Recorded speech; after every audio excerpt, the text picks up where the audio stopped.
శ్రీనివాస్ ని అరెస్ట్ చేయడం జరిగింది. ఇక మోకిలా పిఎస్ నుంచి చెంచల్గూడ జైలుకి అఘోరిని తరలించినట్టుగా తెలుస్తోంది పోలీసులు. ఈ నేపథ్యంలో అఘోరి కేసులో అనేకమైన ట్విస్టులు చోటు చేసుకుంటున్నాయి. మరి ముఖ్యంగా తనని తీసుకురావడం కావచ్చు, తనని అరెస్ట్ చేయడం కావచ్చు, అరెస్ట్ చేసిన కస్టడీకి ఇవ్వడం కావచ్చు, ప్రస్తుతం విచారణ జరుగుతున్న సినారియో కనిపిస్తోంది. ఈ నేపథ్యంలోని విచారణలో కొన్ని కీలకమైన అంశాలు అఘోరి చెప్పుకొచ్చినట్టుగా తెలుస్తోంది. 14 రోజుల పాటు ఇప్పుడు ఆ రిమాండ్ కంటిన్యూ అవకాశాలు పుష్కలంగా కనిపిస్తున్నాయి. ఇంకా కీలకమైన విషయాలు బయటపెట్టే అవకాశం ఉంది. ఎవరిని మోసం చేసింది, ఎవరెవరిని మోసం చేసింది, ఎవరెవరు తనని ఆశ్రయించడం జరిగింది, ఆశ్రయించిన సందర్భంలో ఏ మాయమాటలు చెప్పింది, ఇవన్నీ కూడా ప్రస్తుతం ఇన్వెస్టిగేషన్లో బయటకు వచ్చే అవకాశం ఉంది. మాయమాటలు చెప్పిందా లేకపోతే తిని చెప్పిన మాటలని వాళ్ళు నమ్మిన నేపథ్యంలో అక్కడేమైనా ఇష్యూస్ అనేవి ట్రిగ్గర్ అయ్యాయా? ఎందుకంటే ఒక కాయిన్కి రెండు వైపులా కూడా మాట్లాడుకోవాల్సిన అవసరం ఉంటుంది కాబట్టి రెండు అంశాలకు సంబంధించి మాట్లాడుకునే సందర్భం. ఇక్కడ ఏం జరిగింది, అఘోరి శ్రీనివాస్ ఏం చెప్పుకొచ్చాడు, అఘోరి కేసులో కీలక మలుపు చోటు చేసుకుంది. మోకిలా పిఎస్లో అఘోరి కస్టడీ ముగిసిన నేపథ్యంలో డెవలప్మెంట్స్ ఏంటి తెలుసుకునే ప్రయత్నం చేద్దాం. మా ప్రతినిధి పెట్రిషియా అప్డేట్స్ అందించేందుకు సిద్ధంగా ఉన్నారు.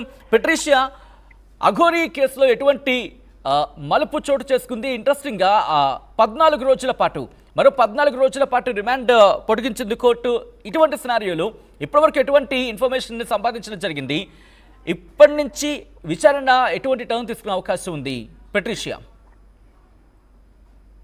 అఘోరి కేసులో కీలక మలుపులు. ఒకవైపు మోకిలా ముగిస్తున్న కస్టడీ కొన్ని రోజుల నుంచి కూడా హైదరాబాద్ చెప్పచ్చు. షాద్నగర్ పోలీస్ స్టేషన్ దగ్గర జడ్జి ముందు అయితే హాజరుపరిచారు. ఒకవైపు కోర్టు దగ్గర హాజరుపరిచారు, మరోవైపు 14 days జ్యుడిషియరీ రిమాండ్ కూడా విధించారు. అంటే ప్రధానంగా ఎక్స్టెండ్ చేస్తారని కూడా తెలుస్తుంది.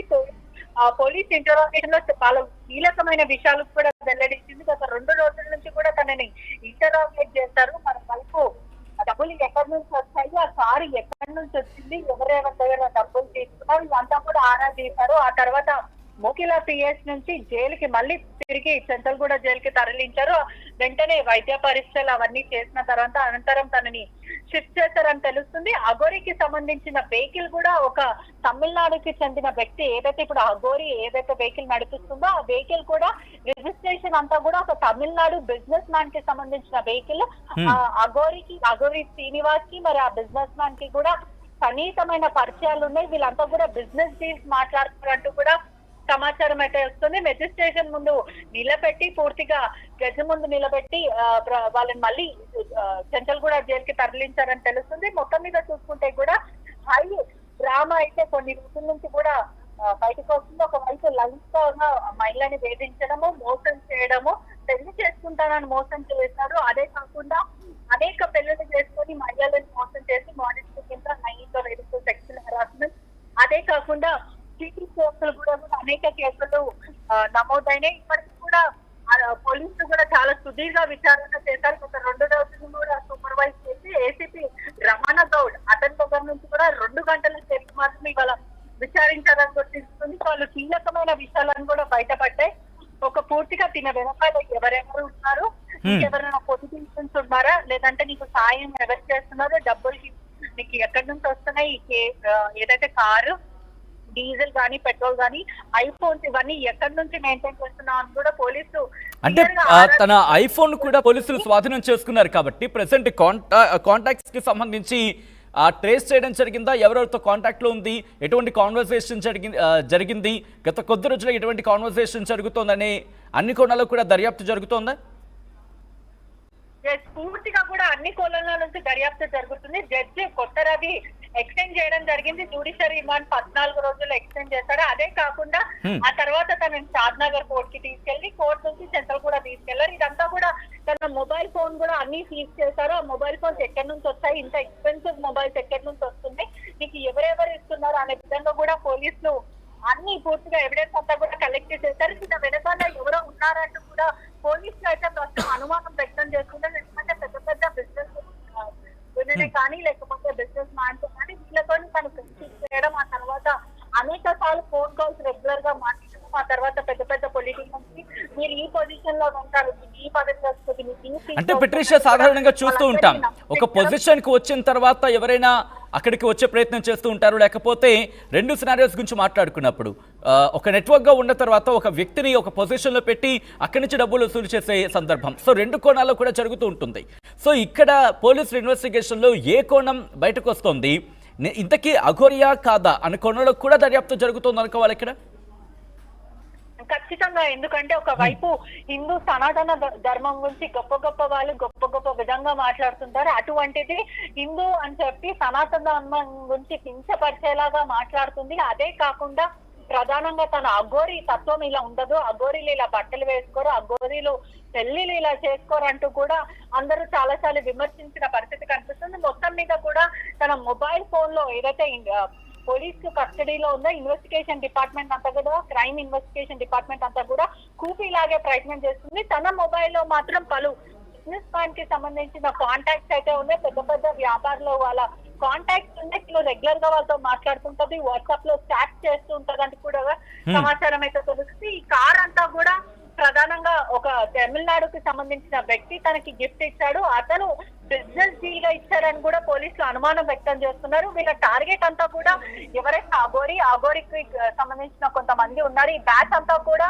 అమాయక ప్రజలని టార్గెట్ చేసుకొని ప్రధానంగా బిజినెస్ వాళ్ళు ఎవరైనా సరే, లేకపోతే పొలిటీషియన్ గానీ మీకు ఈ సీట్స్ వస్తాయి ఆ సీట్స్ వస్తాయి అంటూ కూడా నమ్మిపించి, అంటే ఒకవైపు హిందువులు అయితే వాళ్ళని దైవ భక్తిలో ముంచేసి ఆ తర్వాత నీకు మంచి జరుగుతుంది అంటే ప్రజల నమ్మకాన్ని సొమ్ము చేసుకునే ప్రయత్నం, అంతేనా? ఎగ్జాక్ట్లీ వాళ్ళ నమ్మకాన్ని పూర్తిగా సొమ్ము చేసుకునే ప్రయత్నం చేస్తున్నారు.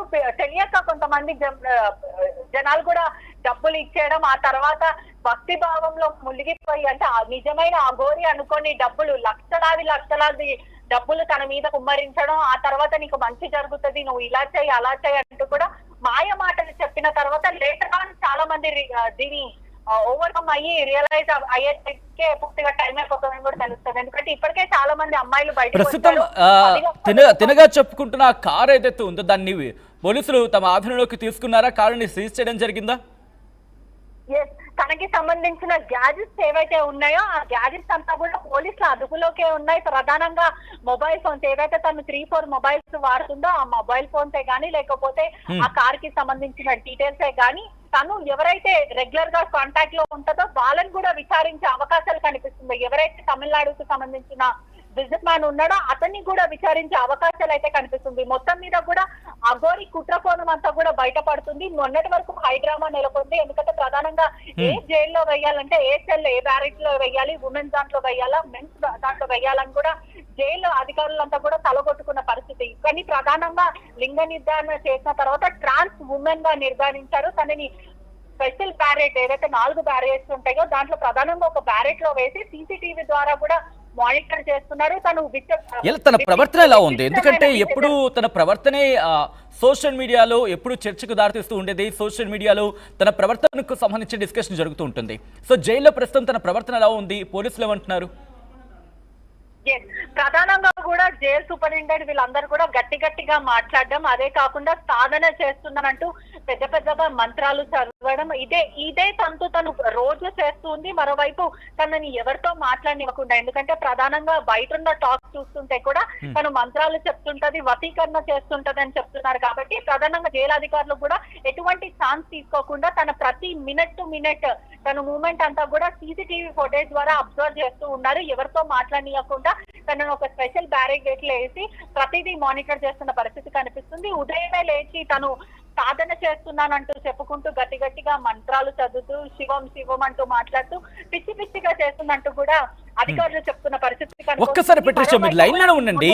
మీరు అన్నప్పుడు ఒక్కసారి ఆ విజువల్ ని చూపించే ప్రయత్నం చేస్తాం. ఒక్కసారి మీరు చూడొచ్చు, తను జైల్లో నుంచి ఇన్ఫాక్ట్ కోర్ట్ నుంచి బహుశా కోర్ట్ రూమ్ నుంచి బయటకు వచ్చిన సందర్భం అనుకుంటా.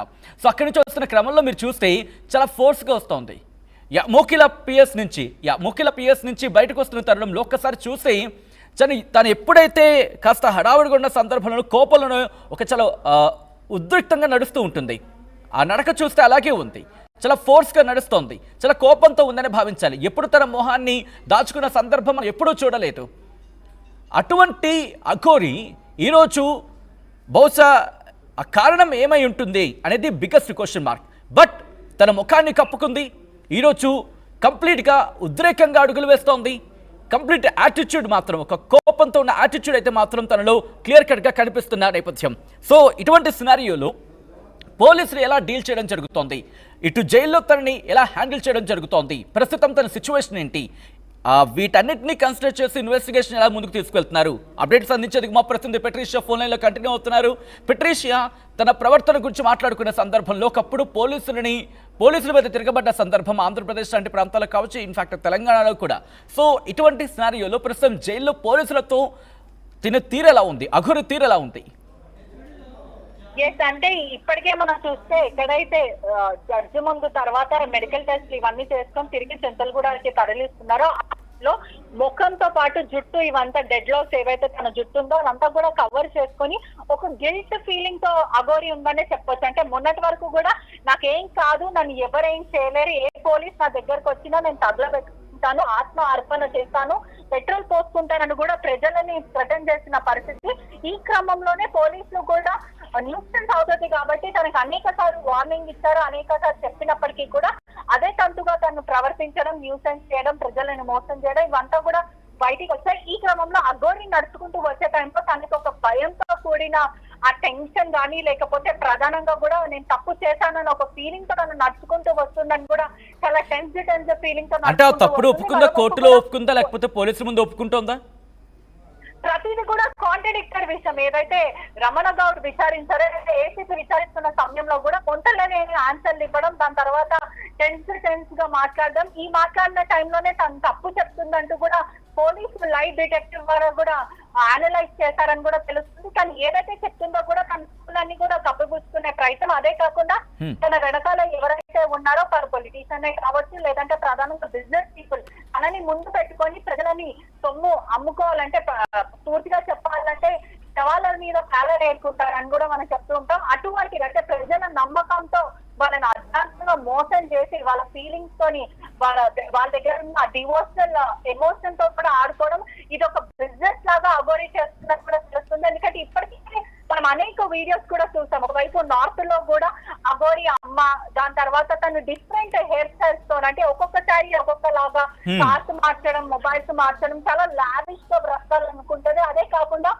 తన వేషధారలో కూడా ఒకసారి లిప్స్టిక్, ఒకసారి డెడ్ లాక్స్, మనం మొన్నటి వరకు చూస్తే కూడా జస్ట్ ఒక కొప్పు పెట్టుకొని తనకు అనిపించింది. ఇప్పుడు చూస్తే కూడా డెడ్ లాక్స్ వేసుకోవడం, అంటే ప్రతిసారి తన హెయిర్ స్టైల్ మార్చడం, తన డ్రెస్సింగ్ స్టైల్ మార్చడం, తన మేకప్ స్టైల్ మార్చడం, ఇదంతా చేస్తూ గుర్తుపట్టకుండా, ఒకరొకరిని గుర్తుపట్టకుండా నార్త్ లో ఒకలాగా చెల్లమని, సౌత్ లో ఒకలాగా చెల్లమని, ఇదే సంతుగా పూర్తిగా తన ప్రతి స్టేట్ లో తనకి ఎవరో ఒకరు హెల్ప్ చేసే వాళ్ళు ఉంటారు. సో ఇక్కడ నుంచి మీరు అన్నట్టుగా ఒక్కొక్క స్టేట్ లో ఒక్కొక్క రకంగా తన ఇన్ఫాక్ట్ తన బహుశా తన తీరు అలా ఉంది అంటే ఒక చర్చ జరుగుతున్న నేపథ్యంలో ఇక్కడ నుంచి శ్రీవర్షినికి సంబంధించి శ్రీవర్షిని పెళ్లి చేసుకోవడం వెనక తన వ్యూహం ఏంటి, ఈ అంశానికి సంబంధించి విచారణలు ఏమైనా విషయాలు చెప్పుకొచ్చిందా, లేకపోతే ఇంకా ఈ అంశానికి సంబంధించి నోరు మెదపట్లేదా? శ్రీవర్షినికి సంబంధించింది కూడా పోలీసులు విచారించారు. ఎందుకంటే ప్రధానంగా ఒక ట్రాన్స్ ఉమెన్ ఇంకో మెన్ తో ఉండాలని చూసుకుంటారు. అంటే యూజువలీ ఎల్జిబిటి కమ్యూనిటీని అనలైజ్ చేస్తే కూడా ఎవరైనా ఒక ట్రాన్స్ ఉమెన్ మెన్ నుంచి ట్రాన్స్ ఉమెన్ కి మారిన తర్వాత ఆ ట్రాన్స్ ఉమెన్ పూర్తిగా చూసుకుంటే కదా మెన్ అంటే పురుషుడి పట్ల అట్రాక్ట్ అవుతుంది. కానీ ఇక్కడ అఘోరి చూస్తే కూడా విమెన్ పట్ల అట్రాక్ట్ అవ్వడం కూడా ఏదో కుట్రకోణం ఉందంటూ కూడా పోలీసులు అనలైజ్ చేస్తున్నారు. ప్రధానంగా వర్షిని మరియు వర్షిని ఒక ఆయుధం లాగా, తను హస్తం లాగా వాడిందా, తనకున్న ఏదైతే ప్రీ ప్లాన్ ఉందో దాన్ని బట్టి వర్షిని ఒక ప్రీ ప్లాన్ లాగా యూజ్ చేసుకుందా అనే విధంగా కూడా పోలీసులు గమనిస్తున్నారు. ఎందుకంటే వీళ్ళిద్దరు ప్లాన్ కూడా అనేక సార్లు పలు మీడియా ఛానల్స్ లో కూడా చెప్పారు. మేము ఒక పీఠం వేసుకుంటాం, మేము ఒక గుడి కట్టుకుంటాం, ఒక ఆశ్రయం ఇస్తాము, ఎవరు రావాలన్నా మాకు అక్కడికే రావాలి, చాలా మంది వస్తుంటారు, భక్తులకు మేము ఆశ్రయం ఇస్తాం, మాలాంటి ప్రేమ జంటకు కూడా మేము ఆశ్రయం ఇస్తాం, ఎవరు పెద్దలైనా రావచ్చు, చిన్నలైనా రావచ్చు, ఎవరైనా డబ్బు గలన్నా డబ్బు లేని వాళ్ళైనా కూడా రావచ్చు అంటూ కూడా ఇటువంటి వ్యాఖ్యలు చేసిన పరిస్థితి. సో ఎక్కడైతే వాళ్ళు గుడి కట్టాలనుకున్నారో అక్కడ ఏదైనా స్కామ్ చేస్తున్నారా, ఆ ల్యాండ్ ఎవరిది, అసలు ఆ గుడి కట్టడానికి ఎవరు హెల్ప్ చేస్తున్నారు, దీని వెనకాల ఏదైనా కుట్రకోణం ఉందా అనే విధంగా కూడా అంటే తిని పేరు మీద కొన్ని ల్యాండ్స్ ఉన్నాయి, తిని పేరు మీద కొన్ని ప్రాపర్టీస్ ఉన్నాయి అంటూ చర్చ జరుగుతోందిగా. సో వాటికి సంబంధించి పోలీసులు ఎటువంటి కీలక ఆధారాలు సంపాదించారు ఇన్వెస్టిగేషన్ లో? ఇప్పటికే తన బ్యాంక్ అకౌంట్ కూడా ఫ్రీజ్ చేశారని కూడా తెలుస్తుంది. తన బ్యాంక్ అకౌంట్ లో కూడా లక్షలాది రూపాయలు ఉన్నాయంటూ కూడా సమాచారం అయితే వస్తుంది. తన పేర్ల పట్ల ల్యాండ్స్ అంటే బినామీ పేర్ల పట్ల ల్యాండ్స్ ఉంటాయి. ఎవరైతే ల్యాండ్స్ తనకి ఇచ్చారో అంటే పని అయిపోయిన తర్వాత ఇచ్చారో లేకపోతే ప్రధానంగా గిఫ్ట్ రూపంలో ఎవరైతే ఇచ్చారో ఆ డాక్యుమెంట్స్ అంతా కూడా అఘోరి దగ్గరనే ఉన్నాయని కూడా పూర్తిగా తెలుస్తుంది. ఇదంతా చూస్తుంటే కూడా ఒకటి ప్రధానంగా శ్రీవర్షిణిని ప్లాన్ చేసుకుందా లేదంటే శ్రీవర్షిణితో ప్లాన్ చేసుకొని ఏదన్నా పెద్ద కుట్రకోణం చేసి ఏదైనా ఆపద తలపెట్టాలనే ఉద్దేశంతో ఉన్నారా లేదంటే శ్రీవర్షిణి డబ్బుకు ఆశపడి, ఎందుకంటే అఘోరి దగ్గర కూడా పూర్తిగా ప్రాపర్టీస్ కూడా ఉన్నాయంటూ కూడా సమాచారం అయితే వస్తుంది. తనకి సంబంధించిన ఇప్పటికే శ్రీవర్షిని పలు ఒక మీడియా ఛానల్లో కూడా యాంకర్ లాగా చేసింది. ఆ తర్వాత రీల్స్ చేస్తూ ఇన్ఫ్లుయెన్సర్ అవ్వాలనుకుంది. ఫేమస్ అవ్వాలి అంటే ఒక ఫేమస్ పర్సనాలిటీ అవ్వాలని ఒక ఉద్దేశంతో డబ్బు అంటే అఘోరి దగ్గర డబ్బు ఉంది అని ఒక ఉద్దేశంతో శ్రీవర్షిని ఇదంతా చేసిందా లేకపోతే తన మంత్రి నిమిత్తం బాగాలేదా, తన ఇంబ్యాలెన్స్ గా ఉందా, ఇవంతా కూడా పోలీసులు అనలైజ్ చేస్తున్నారు. మరోవైపు కూడా శ్రీవర్షిని ప్రస్తుతం మాత్రం భరోసా సెంటర్ లో చికిత్స తీసుకుంటుందంటే ప్రధానంగా తనకి మోటివేషన్ క్లాసెస్ కానీ రిహాబ్ కి తీసుకెళ్లి పూర్తిగా లైఫ్ మీద ఒక మోటివేషన్ వచ్చేలాగా కూడా తనని ట్రాన్స్ఫార్మ్ చేస్తున్నారని కూడా తెలుస్తుంది. ఒకవైపు శ్రీవర్షిని కూడా మరికొన్ని మంత్స్ అంటే 1-2 మంత్స్ అక్కడనే ఉంచుతారని కూడా తెలుస్తుంది. ఆ తర్వాత స్టిల్ తనకి బయటకు వచ్చిన తర్వాత మళ్ళీ అఘోరి కోసం వెళ్తా అంటదా లేకపోతే మళ్ళీ తన లైఫ్ ని కొత్తగా ప్రారంభిస్తుందా అనేది కూడా వేసి చూడాల్సిన విషయం. మొత్తం మీద కూడా అఘోరి చాప్టర్ మాత్రం ఎండ్ అయ్యే అవకాశాలు, ఎందుకంటే ప్రధానంగా తనకి సంబంధించిన కారు, ఫోన్స్ ఇవంతా కూడా సీజ్ చేశారు. తన బ్యాంక్ అకౌంట్ కూడా సీజ్ చేసిన పరిస్థితి. తన వెనకాల ఎవరైతే పూర్తిగా పొలిటీషియన్సే కానీ లేకపోతే ఎవరైనా స్నేహితులే కానీ లేదంటే బిజినెస్ ఉమెన్లే కానీ బిజినెస్ మెన్సే కానీ వీళ్ళందరికీ కూడా వెన్నులో వణుకు పుడుతున్న పరిస్థితి. ఎందుకంటే ఎవరి పేర్లు ఎప్పుడు ఎట్లా వస్తుందో కూడా తెలియని పరిస్థితి. ఖచ్చితంగా వీళ్ళందరూ కూడా జాగ్రత్త ఉంటున్నారు అని కూడా సమాచారం వస్తుంది. రైట్ పెట్రీషియా, మొత్తంగా అయితే మాత్రం అఘోరి కేసులో కీలకమైన మలుపు తీసుకుంది. మోకిలా పిఎస్లో అఘోరి కస్టడీ ముగిసింది. షాద్ నగర్ కోర్టులో హాజరుపరిచారు పోలీసులు. మరో 14 రోజుల పాటు రిమాండ్ పొడిగించింది కోర్టు. 2 రోజుల పాటు అఘోరిని విచారించారు పోలీసుల విచారణలో పలు కీలక విషయాలు చెప్పుకొచ్చినట్టుగా తెలుస్తోంది. అఘోరి పూజల పేరుతో ఓ మహిళను మోసం చేసి భారీగా డబ్బులు వసూలు చేసిందని అఘోరి శ్రీనివాస్ను అరెస్ట్ చేయడం జరిగింది. మోకిలా పిఎస్ నుంచి చెంచల్గూడ జైలుకి తరలించడం జరిగింది అఘోరిని. అఘోరి జైల్లో కూడా కాస్త రచ్చ చేస్తోంది, కాస్త రభస చేస్తోంది అనేది ఒక ప్రచారం అయితే జోరందుకుంటోంది. మరి ముఖ్యంగా పూజల పేరుతో లేకపోతే ప్రత్యేకమైన పూజల పేరుతోనూ ఇలా కాస్త జైలు ఆ బ్యారక్లో కూడా కాస్త వింతగా ప్రవర్తిస్తోందంటూ కూడా ప్రస్తుతం చర్చ జరుగుతోంది. ఈ నేపథ్యంలో మీకేమనిపిస్తోంది? అఘోరి తీరు కావచ్చు, అఘోరి ఇష్యూ కావచ్చు, పూర్తిగా ఇప్పుడు బట్టబయలు అయ్యే అవకాశం ఉందా? మీరేమనుకుంటున్నారు? కమెంట్ చేసే ప్రయత్నం చేయండి. Bridging the gap between the textbook and the industry through innovation. KLH deemed to be university.